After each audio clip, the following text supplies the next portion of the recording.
প্রিয় শিক্ষার্থীবৃন্দ, আশা করি তোমরা সবাই ভালো আছো। গত ক্লাসে আমরা পঞ্চম অধ্যায়ে অনুমান সম্পর্কে আলোচনা করেছিলাম। অনুমানের বিস্তারিত আলোচনায় আমরা অনুমানকে প্রথমত দুভাগে পেয়েছিলাম, অবরোহ অনুমান এবং আরোহ অনুমান।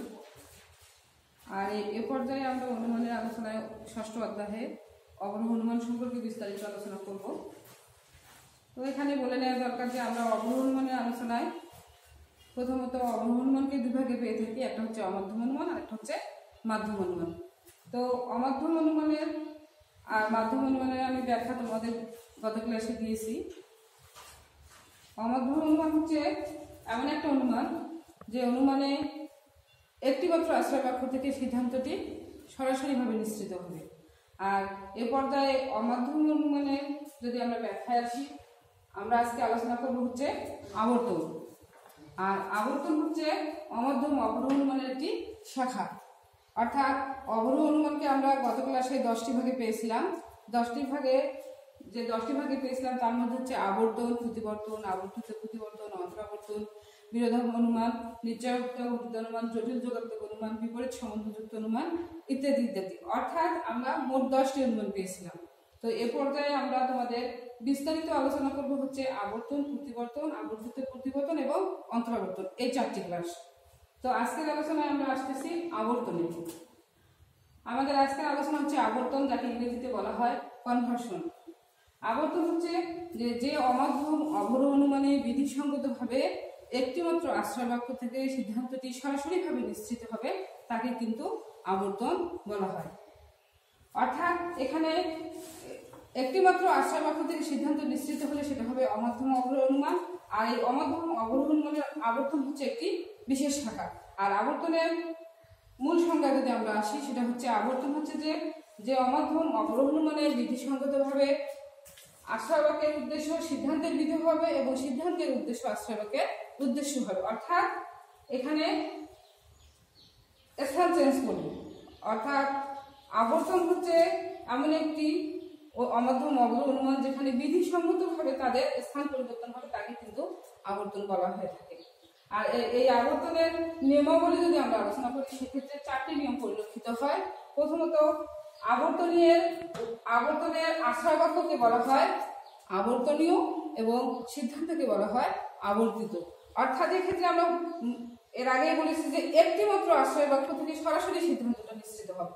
অর্থাৎ প্রথমটাকে বলা হয় আশ্রয় বাক্য এবং দ্বিতীয়টাকে বলা হয় সিদ্ধান্ত।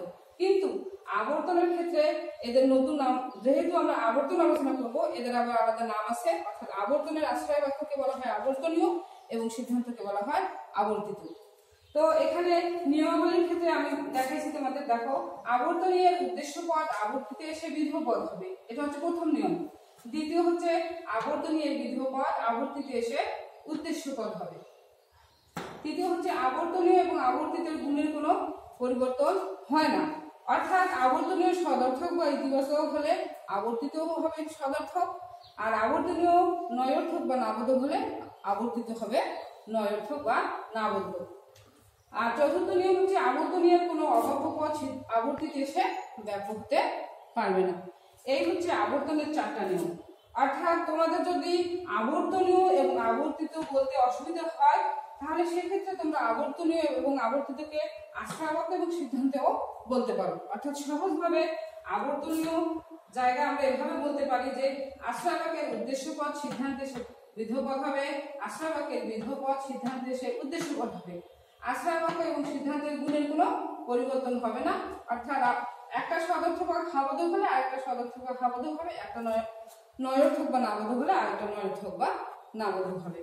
আর আশ্রয় বাক্যের কোনো অবাক্য পদ সিদ্ধান্তে সে ব্যাপ্য হতে পারবে না, আমরা এভাবে বলতে পারি। কিন্তু যেহেতু আবর্তন নিয়ে আলোচনা, সেহেতু আবর্তনীয় এবং আবর্তিত বলাই ভালো।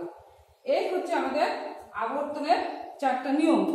কিন্তু আমরা বাক্যের শ্রেণী বিভাগে আমি এখানে 4 প্রকার বাক্য লিখে রেখেছি, দেখো এ, ই, আই এবং ও। তবে এখানে 4 প্রকার বাক্যে আবর্তন দেখানোর আগে কিছু জিনিস তোমাদের বিস্তারিত আলোচনা করা দরকার।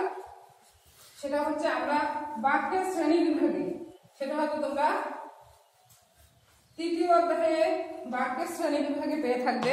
আমরা যদি বাক্যকে ভাগ করে থাকি, প্রথমত বাক্যকে আমরা 2 ভাগে পাবো। গুণ অনুসারে, পরিমাণ অনুসারে, তারপর হচ্ছে যৌথ গুণ এবং পরিমাণ অনুসারে। এখানে যে আমি 4টি বাক্য লিখে রেখেছি এ, ই, আই এবং ও, এটা হচ্ছে যৌথ গুণ এবং পরিমাণ অনুসারে আমরা যুক্তিবিদ্যার 4টি বাক্য পেয়ে থাকি, অর্থাৎ এ, ই, আই এবং ও। এখন আমার আলোচনার সুবিধার্থে আমি বলি যে এখানে তোমাদের প্রশ্ন এমনও হতে পারে যে আবর্তন কি, আবর্তন কাকে বলে, এবং 4 প্রকার যুক্তিবাক্যে আবর্তন দর্শাও। 4 প্রকার যুক্তিবাক্য কি? এ, ই, আই এবং ও। সেক্ষেত্রে আমাদের জেনে নেওয়া দরকার হচ্ছে এ বাক্যের চিহ্ন হচ্ছে সকল হয়, ই বাক্যের চিহ্ন হচ্ছে কোনো নয়, আই বাক্যের চিহ্ন হচ্ছে কিছু হয় এবং ও বাক্যের চিহ্ন হচ্ছে কিছু নয়। যদিও এগুলো তৃতীয় অধ্যায়ের আলোচনা, তো তোমাদের বোঝার সুবিধার্থে আমি আজকে 4 প্রকার যুক্তিবাক্যে তোমাদের আবর্তন দেখাবো, সেটা ভালোভাবে দেখে নিবে। এ বাক্যের আবর্তন দেখাচ্ছি সকল মানুষ হয় মরণশীল।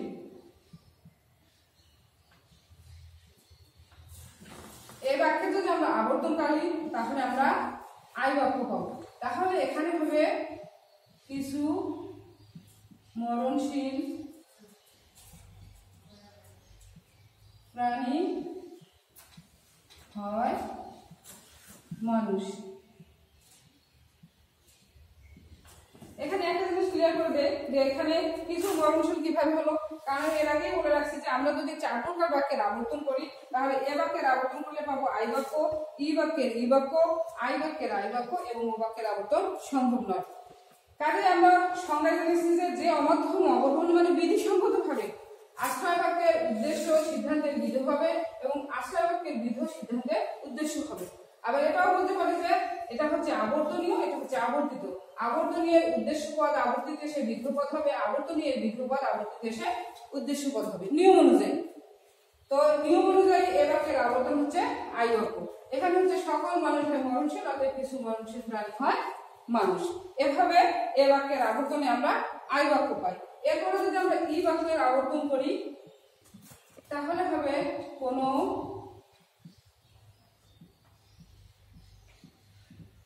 মানুষ নয় পশু, অতএব কোনো পশু নয় মানুষ। অর্থাৎ নিয়ম অনুযায়ী আমাদের সবই ঠিক আছে যে আবর্তনের উদ্দেশ্য পদ আবর্তিতের বিধ পদ, আবর্তনের বিধ পদ আবর্তিতের উদ্দেশ্য পদ, এবং গুণের কোনো পরিবর্তন হবে না। কি একটা সদর্থক হলে আরেকটা সদর্থক, একটা নয়ার্থক হলে আরেকটা নয়ার্থক। অর্থাৎ 3 নম্বর নিয়ম এখানে আমাদের প্রযোজ্য। আর 4 নম্বর নিয়ম যেটা বলছিলাম যে আবর্তনের কোনো অবাক্য পদ আবর্তিতে সে ব্যাপ্য হতে পারবে না, সেটাও একটু ক্লিয়ার করে দেখো। আমরা জানি এ বাক্যের উদ্দেশ্য পদ ব্যাপ্য, বিধ পদ অবাক্য। আই বাক্যের উদ্দেশ্য এবং বিধ উভয় ব্যাপক। কাজে এখানে আমরা বলতে পারি যে এখানে কোনো অবাক্য পদ আবর্তনের কোনো অবাক্য পদ সিদ্ধান্তে এসে ব্যাপক হতে পারবে না, সেই নিয়মটিও এখানে প্রযোজ্য হয়েছে।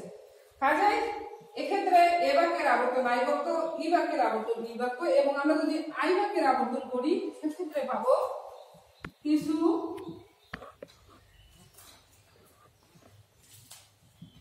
কিছু মানুষ হয় শিক্ষক, শিক্ষক, অতএব কিছু শিক্ষক হয় মানুষ।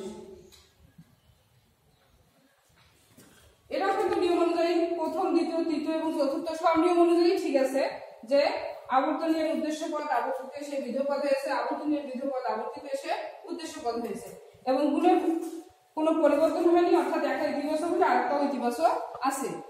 এবং 4 নম্বর নিয়ম যে আবর্তনের কোনো অবাক্য পদ সিদ্ধান্তে এসে ব্যাপ্য হয়নি, অর্থাৎ ব্যাপ্য করা যাবে না। এভাবে এ, ই, আই এবং ও বাক্যের আবর্তন যদি আমরা করি তাহলে সেক্ষেত্রে ও বাক্যের আবর্তনে দেখো কিছু মানুষ হয় ব্যবসায়ী। এভাবে যদি আমরা করি তাহলে কিন্তু ও বাক্যের আবর্তনে যদি ও বাক্য আসে তাহলে সেখানে হবে কিছু মানুষ নয় হবে এখানে কিছু মানুষ নয়,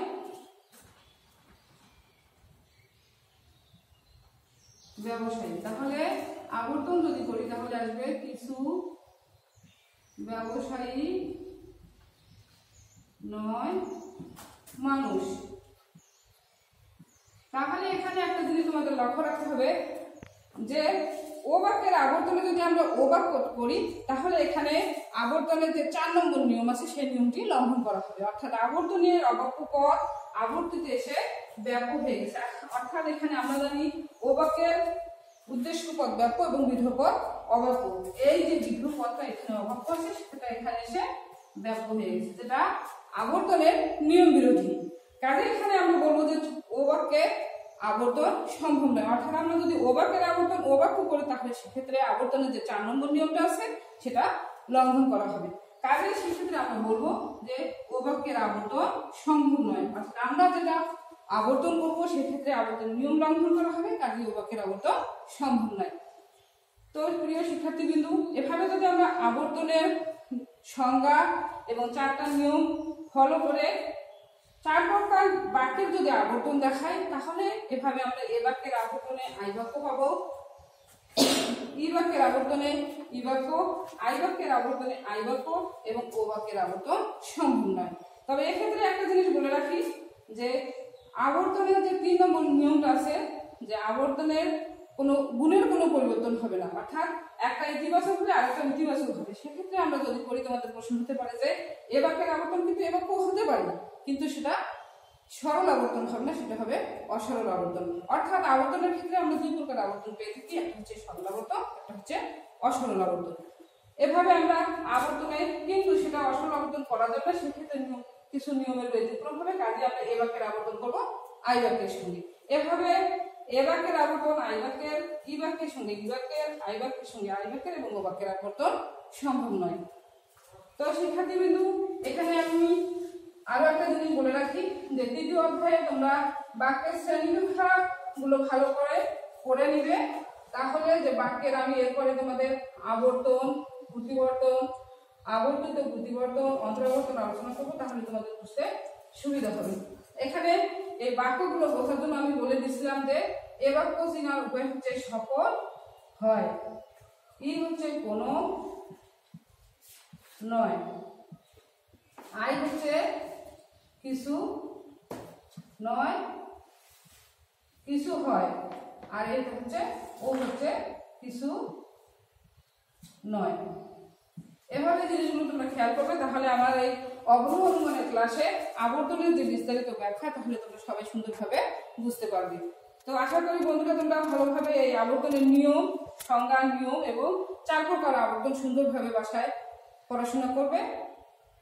পরবর্তী ক্লাসে আবার তোমাদের সাথে আবার দেখা হবে। ততদিন পর্যন্ত তোমরা সবাই সুস্থ থাকো, ভালো থাকো এবং সামাজিক দূরত্ব বজায় রেখে নিরাপদে চলাফেরা করো, এই আশায় করি। ধন্যবাদ সবাইকে।